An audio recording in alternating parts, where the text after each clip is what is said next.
Iron Maiden recently released this brand new book entitled Infinite Dreams, documenting the band's incredible 50-year history with a ton of photos and illustrations. And it's a pretty big book.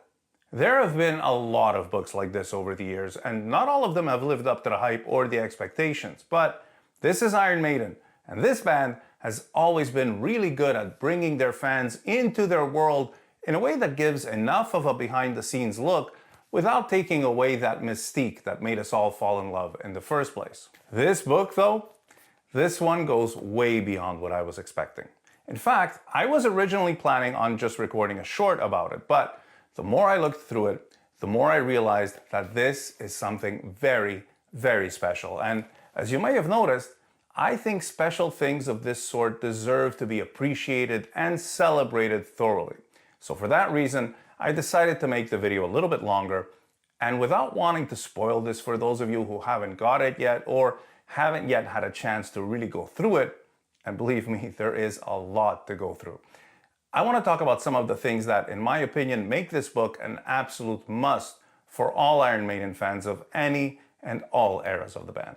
First of all, the layout and the way everything has been arranged chronologically makes it so easy to look through, regardless of whether you just want to look up something specific or you want to sit with it for a while and let yourself get lost in the memories and the stories. Now, of course, some events and some eras might have been better documented than others, so there isn't the same amount of material representing everything equally. But at 352 pages, there's a whole lot of great stuff in there, including some truly unique photos of things I never even knew existed. Things like close-up shots of Paul Di'Anno's leather jacket and original black on red Iron Maiden t-shirt. It's like looking at it in a museum. There's also, and I'm not going to show it because I want you to see this when you get it, there is also Paul Di'Anno's resignation letter from Iron Maiden, written to Steve Harris. That's quite something. Or Bruce Dickinson's exoskeleton jacket from Somewhere in Time. There are various stage props like the frozen statues from the Seventh Son tour, the Bat Eddie from the Fear of the Dark tour, or the original mask from way back in the day that had blood pouring out of its mouth. And these are ads from the band's early days when they'd advertise gigs in all these different British papers. And here's a really crazy one that stood out to me, where it's Iron Maiden, Angel Witch, and Urchin, Adrian Smith's band. Now, how cool would it have been to attend that gig? As a guitar player, I really love the fact that they included some high-quality, close-up photos of some of their prized instruments, with some really cool information. Like you have Dave Murray's Black Strats, and they're talking about how one of them used to belong to Paul Kossoff from Free, and how Dave managed to buy it from a local ad just a year after Kossoff passed away. And of course, Adrian's Lado Earths. Now look at these things. Reading such high praise for Joe Lado and his work as a luthier made me so happy. Joe's an absolute artist and a true master of his craft, and he deserves all the credit in the world.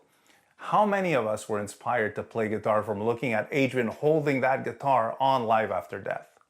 Steve Harris's West Ham bass, which was actually the blue sparkle bass that he had in the 80s, which was actually the black bass he had in the early days, which was originally Olympic white. It's crazy to think that he's played this bass on every one of Iron Maiden's 17 studio albums. Yannick loves a Stratocaster, and it's understandable. Leo Fender got it right early on with this design, and it still looks contemporary to this day. But look how beat up these things are though. And maybe this is just me being emotional, sensitive, artistic, whatever, but to me, this photo captures the hours of playing that Yannick put in these guitars. The long hours spent trying to create something special, decades of being on stage on nights when everything went to perfection and he felt on top of the world, and maybe other nights when things just sucked and he might have had a moment where he stop everything and move to the country or something. Look at Nico's wonderful kit from the Legacy of the Beast tour. What a beautiful kit this is. I still think that this was their absolute best tour ever. The set list, the stage design, the band's performances. I'm really glad that there are so many great photos of this tour. You also have the different t-shirt designs from every tour. Now this is just one of them from the Peace of Mind tour, but there is a layout like this for every tour. I loved seeing the original handwritten lyrics to songs like Wrathchild, Revelations, and Empire of the Clouds. Now, looking at this can make you feel even more connected to the songs in a very deep and personal way. It's like a friend letting you read through their diary.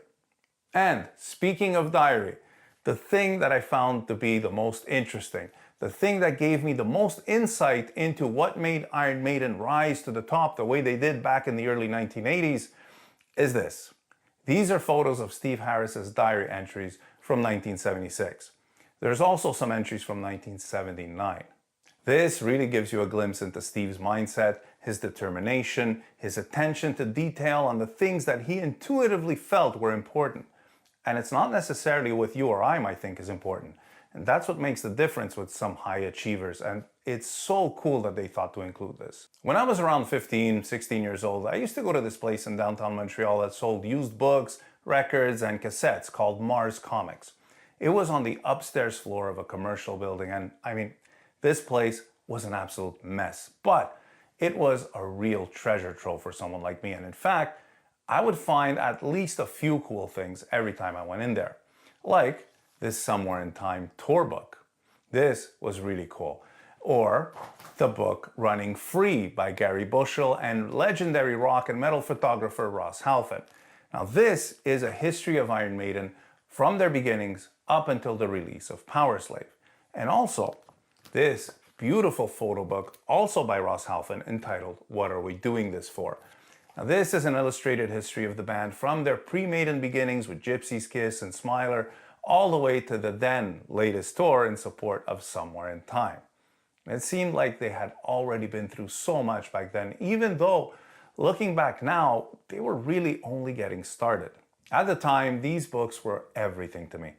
I would read them over and over again, and I would spend so much time just looking at all the great photos while listening to Iron Maiden's music, and I would literally daydream of someday being in a band that was as close and tight-knit as Iron Maiden. And you know, as special as those books were, this new book is 10 times those. And they couldn't have picked a better or more appropriate title, because Iron Maiden's story really is the stuff of dreams. And I hope that anyone who reads this will have the same wonderful daydreams I did, and who knows, perhaps they'll someday become reality.